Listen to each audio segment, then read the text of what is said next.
Hello YouTube, I'm Jack Clark, the YGOMusketeer. I have not been in front of this computer and actually filmed for a while, and it feels quite good. I'm back. Yeah. Before we go any further, actually, EK Eon Charge in one of my videos, he commented saying, "Oh, you've shaved your hair, bro." No, I haven't. No, I kind of look like a vampire now, though. So yes, no, I haven't. I haven't shaved my hair. It's just been all slicked back under the bandana thing. Because whenever my hair looks crap, I hide it under here, and because I can't, because I'm filming, I can't be asked to put it back on. So yeah, crappy hair for the rest of the video.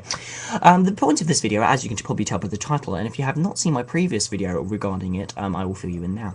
The Yu-Gi-Oh! FCG fake card game, which is a series of videos that me and my brother will hopefully be bringing out to you in future, in which me and my brother will be setting up a series of duels, probably a match, and we will both be using archetypes, our own decks, which are based on archetypes that don't exist. So we will make up cards and we will duel with them. And I suggested this, and some people are like, "Oh, that sounds really quite cool," and so I thought, and I've already had one submission for a series of cards that we could possibly use, and I really do appreciate it. However, said archetype had some flaws in it, and I thought I'll give you our video. So if you wanted to submit some cards that we may potentially use, then you would know the rules and kind of the limitations and some guidelines for when you do submit. So first off is that you will in the entry you will give us 10 different made-up cards. A guideline for me is that I will be using, generally in my one, 5 monsters, 3 spells, 2 traps. Generally. But of course you can do just 10 monsters, or you could do 10 spells, or whatever. But your archetype, there will be a maximum of 10 different cards that are included in the main deck. Next off is that you can have a maximum of 1 made-up card in your extra deck. So if your archetype that you submit has a synchro monster, you can only have 1 synchro monster. The same applies for egg seizers and fusions.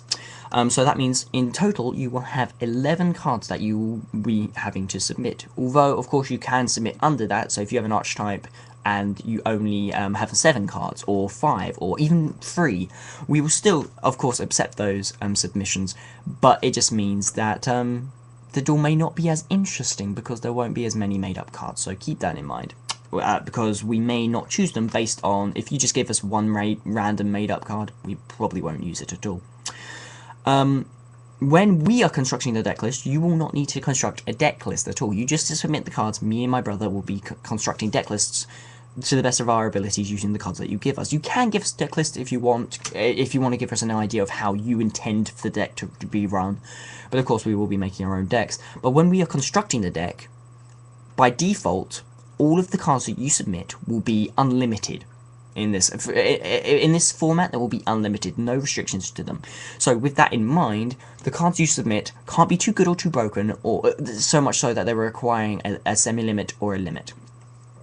Otherwise, we may just outright reject the entry, or we may have to edit the cards. However, since we don't really want to edit your work, we probably will just reject them outright. In addition, of course, we will be at maximum of 3 of each card. So, like I said, 10 different made-up cards in the main deck, so that means a maximum of 30 cards can be made up in any one of our decks. However, most definitely won't be like that. But of course, it depends on the cards you include. So if you give us a Recruiter, we may use 3 copies of it. If you give us a Stratos, we may you include 3 copies of it. If you give us a card like Glow Up Bulb, which has an in-text effect, which means that you can only use it once, we may just use 1 copy. But the maximum is 30 cards, and of course the same applies to the extra deck.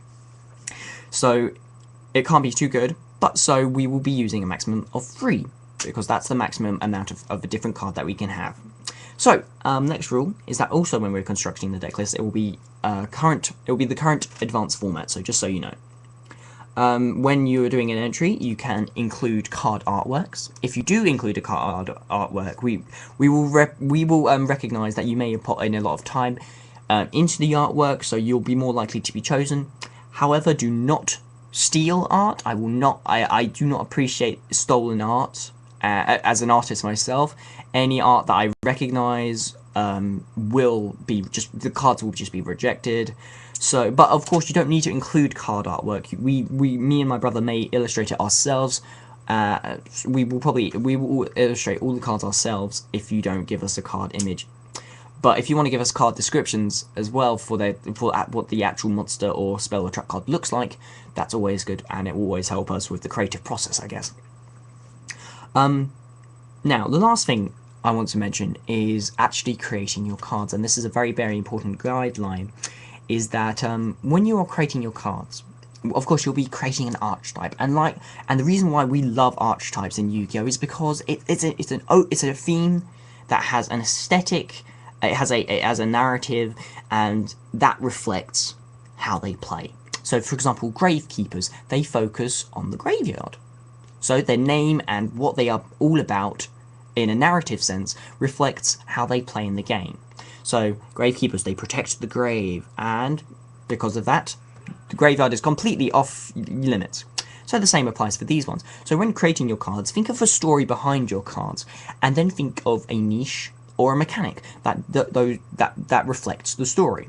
So, for example, in a previous video, my brother mentioned his Steam archetype. Now, his Steam archetype is based on decreasing their own attack to activate various effects. And that's reflected with the Steam monsters.